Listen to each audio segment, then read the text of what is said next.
Right, so we've got this to do today. We're going to be taking paint off that lintel there, obviously that bit there, and then just going to tickle this area up here just to make it so it blends in, and then probably flick it up that way somewhere. Try and lose it a little bit, and there's a little bit of paint on a few of them bricks there, so we'll just flick it off that way a little bit, just clean them off. Yeah, let's get into it.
good, isn't it? Amazing.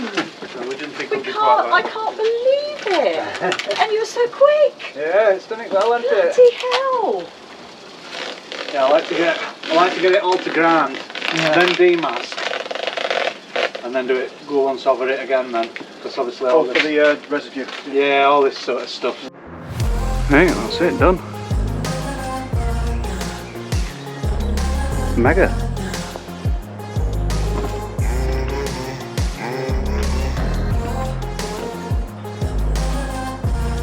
Cleaned everything up, nice. Even next to us. Wash blenders off. Didn't really need it, but you just got to be right, haven't you? Right, I'll catch you on next one.